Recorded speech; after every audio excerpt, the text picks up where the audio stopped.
我手里有一支100到500毫米的镜头，很多人看的这么长的镜头，首先会问，哎，这玩意儿能拍多远啊？我觉得这是大家对于长焦镜头的一个误解。您觉得500毫米的镜头相当于人眼多大的放大倍率？咱们放在弹幕上。在这期节目呢，咱们就研究一下这个事儿，在结尾我们会给您揭晓。欢迎收看《采风摄影生活杂志》，我是大马猫本。对了，墨尔本终于解封了，咱们有人可以出来疯了。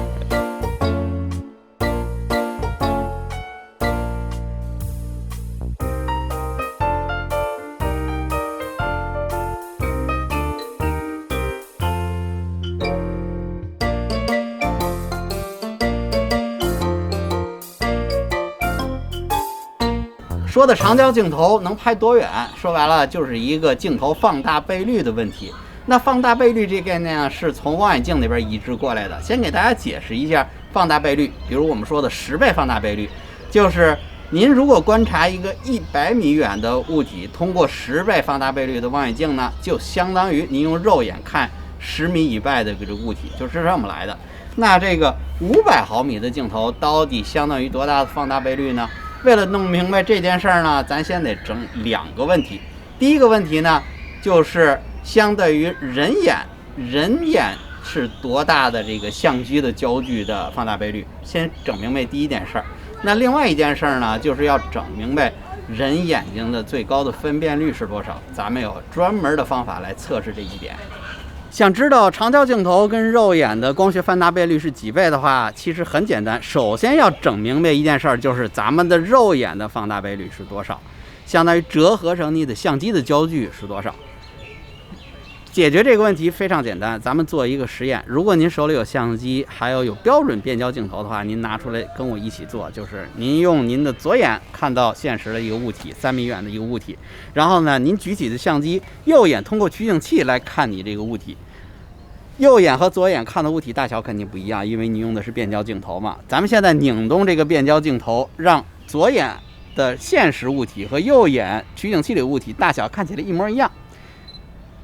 哎，这个时候您的焦距是多少？您告诉我，弹幕走起来。每个相机、每个镜头组合都会有多多少少的偏差。哎，我的出来了，你看啊，就是70毫米，那就说明我的肉眼对于这个相机和这个镜头组合的话，相当于70毫米的放大倍率的焦距。这个时候咱们就可以算出来了。如果我同样这个相机装上一个500毫米的镜头的话，500除以70，帮我算一下啊，500除以70大概就是在7.1左右。所以500毫米的镜头的光学放大倍率是我肉眼的7.1倍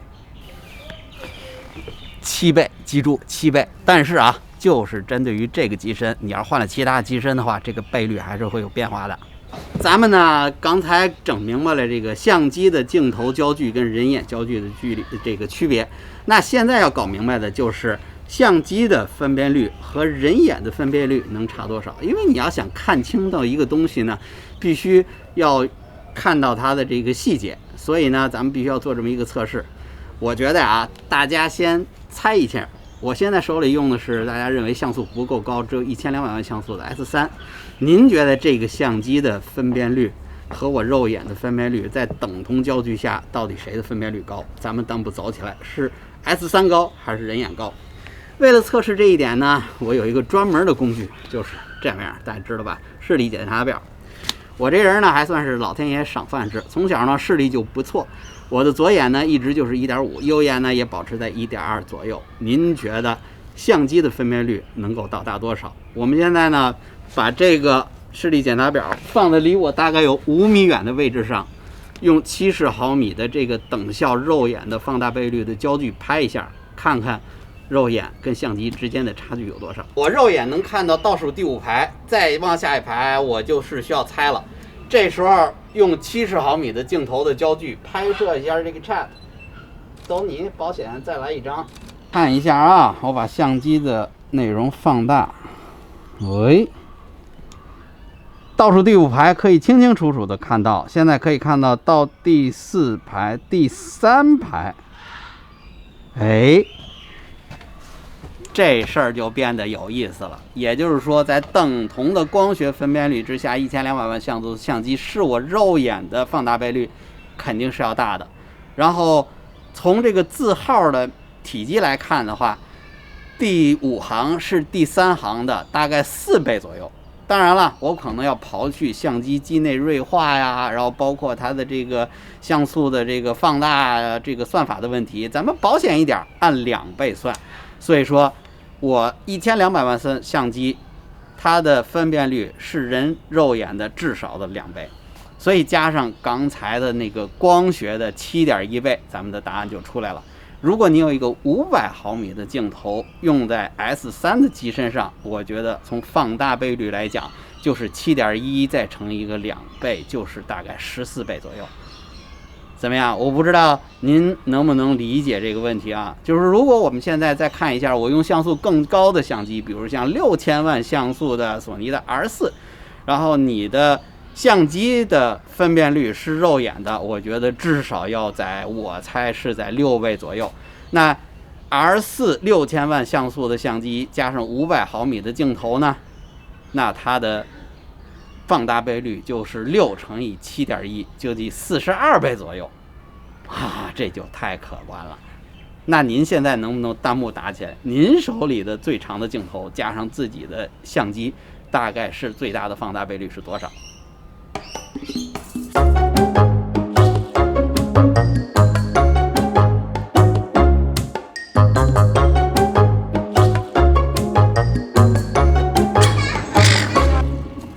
既然聊到了长焦镜头，就说说咱们今天的这个主角腾龙100、500毫米的镜头吧。说说我对这支镜头的第一印象吧。首先，这支镜头的焦距150到500，我觉得对于喜欢超长焦的爱好者来的话还比较实用。然后呢，它的前口口径呢是82毫米，终于不做67了，做了一个违反祖宗的规定。但是82毫米的前组的那个镜片有好处，也有不好的地方。好处是在于它把整个镜头的体积做小了，不像以前的那个150、600，好嘛，95大前口那个镜头，那背起来完全不可能。这个82毫米可以把这个体积做得像索尼的100、400那只镜头的体积大小一样。但是带来的问题是在于，这只镜头的小的前口就让它的光圈有一定的局限，最大光圈只有 f5， 当你变到500的时候，光圈就变成6.7了。如果您是喜欢在这种良好光线环境下拍还好 OK， 但是如果光线稍稍暗一点的话，可能就会比较大的影响。而且小一点的光圈呢，不光是光线的问题，更多的是小光圈对于你对焦可能也会是有影响的。那这支镜头呢，在设计上下了不少新的功夫。说说我喜欢的地方吧。首先，它的镜头从150到500毫米的变焦过程中，整个镜筒旋转只有75度，所以你在变焦的时候呢，不需要左手换把位，一把就可以拧到头。这对于拍摄野生动物，你不知道下一个镜头会是什么样的时候，这个快速变焦非常有好处。那另外一点呢，这个镜头它的脚架卡环自带 AUX 接口，这样的话你不需要再额外带三脚架的快装板。三脚架快装板在你安装的时候一定是一个特麻烦的事儿，占地儿不说，而且动不好就容易松脱。现在它脚架接环自带卡板，让我们这种旅行拍摄、快速拍摄人方便很多。在设计方面呢，这支镜头加入了防尘防水的设计，也是对于户外摄影的话是一个标配了。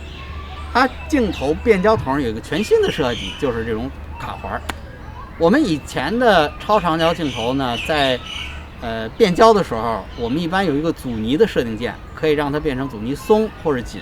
但是腾龙全新的设计呢，它是整个是非常松的一个变焦的设计，你在变焦的时候手感非常轻。但是怎么可以保持住你这个变焦的位置，不让镜头自己断动呢？只要你把变焦筒往前轻轻一推，它就锁住了。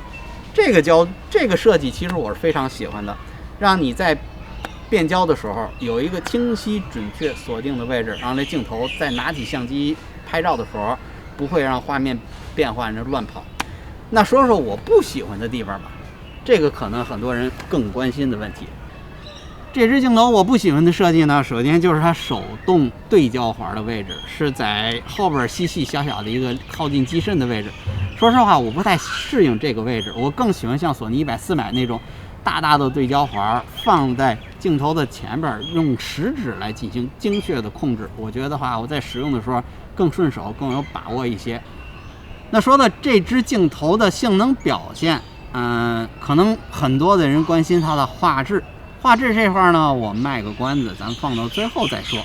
为什么说长焦镜头的画质，我现在不太想直接做对比画质测试呢？是因为在我实际使用过程中，发现超长焦镜头影响你照片画质的，并不是光学的设计，更多的是因为你的自动对焦和防抖的表现，直接影响到你这张照片是不是能够拍清楚。那接下来我主要的测试的点呢，就是在这两块。哎，还可以哎！我今儿巧了，他们在这训这大鹦鹉嘛，特漂亮，金刚鹦鹉，从大概200米外的距离这么飞过来，然后一路跟，哎，你能发现，首先 S3场景识别非常稳，然后如果场景识别里边背景里边有很多人嘛，但是在这些人里边居然能找到这个鹦鹉，然后这个焦距能够，哎，走，来这张走，你看，哎，焦距还在。Awesome。自动对焦对于一个超长镜头无比重要的一个事儿，我觉得这支150、500镜头做的还不错，因为我手里有100、400那支镜头做对比嘛，我觉得这两支镜头在我使用的感觉的话，我觉得差不多半斤八两，都是找到物体识别之后呢，可以快速精准的给你对在上边。当然了，你可能是第一次使用这种超长焦距的镜头，你自己在使用方法还要适应一下。但是作为这一支镜头的自动对焦的话，我觉得还是满意的。You want me to use Orpin cold shell peanut? Yeah, give us shell peanuts. The big ones, right?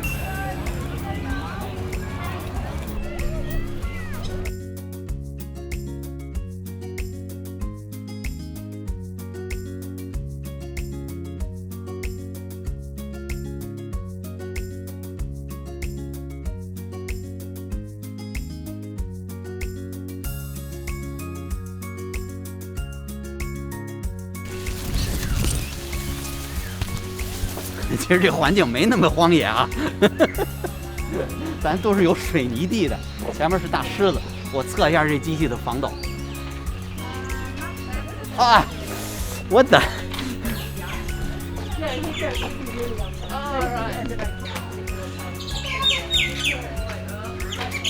如画，哎，这好看。如画，这好看，哎，这好看。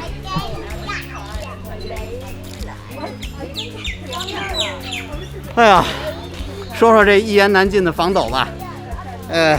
你能感觉它在工作。腾龙它防抖有3种模式，一种是普通，一种是跟随，还有一种叫 frame priority， 就是让画面的这个物体在画面中心啊，理论上是属于最稳的一种。但是我不知道这事儿到底是赖索尼还是在腾龙。这个防抖呢，在工作，但是没有像想象的那么稳，因为对比之前的索尼100、400，那你办完快门的时候，真能看整个抖动画面，嘣一下就稳住了。但是你能感觉到这个画面呢，还是会有那么一点点的在移动。但是你快门速度放在125/1，还是可以拍到比较清楚的画面的，这没问题。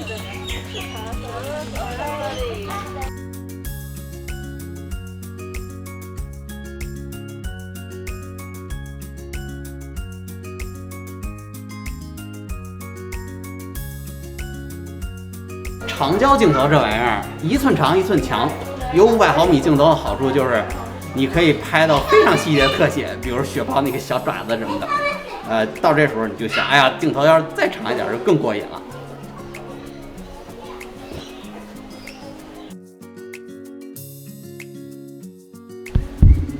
这个行为叫什么？叫夺笋呐！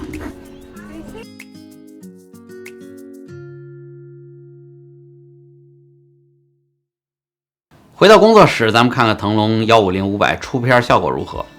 后期的工作从收拾工作环境开始，办公桌要收拾，电脑也要收拾。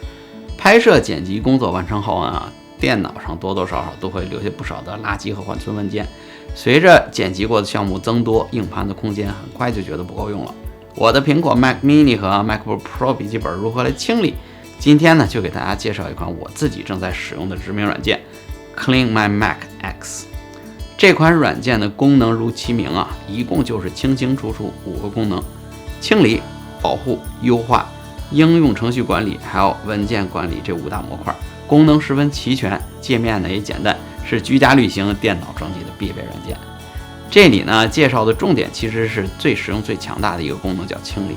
用过电脑的朋友可能都有这个同感啊，明明自己不用的文件已经全都删了，废纸篓也清空了，但是系统可用空间还是越来越小。尤其像我们 Mac 用户，硬盘本来就不大，而且呢还特贵，很多人呢还停留在几百 G 的这个硬盘的配置，几十 G 的存储空间对我来说都是寸土寸金。能够让电脑一直处于刚刚买来时那种清爽的状态，绝对是我这个中度强迫症患者的极大的舒适。Clean My Mac X 专门为 Mac 设计的，只要按一键就能智能清理系统中的垃圾文件，还有像清空废纸篓，还有识别系统中超大或者陈旧到你已经遗忘的这些文件，还有过时的设备备份、旧的安装包等等，还有过期的邮件、超大附件等等。清理这些多到让你想象都想象不到的垃圾，让 Mac 恢复到原始的性能。在软件运行时啊，右上角出现一个小图标，您可以实时监控系统 CPU 运行，还有内存的占用状态。在干活之前呢，一键释放过多占用的内存，看起来就舒服多了。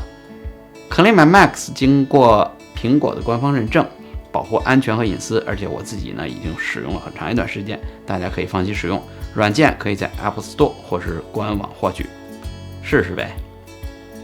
OK， 总结说说腾龙的这支150到500这支镜头，作为一支超长焦距的镜头，我觉得它的快速的对焦，还有是基本可用的防抖，我觉得是基本上可以交一份满意的答卷的。如果您要是自己正在找一个长焦镜头，我觉得呢又多了一个选择。抛开价格说性能都是耍流氓，这支镜头最大的一个特点就是便宜。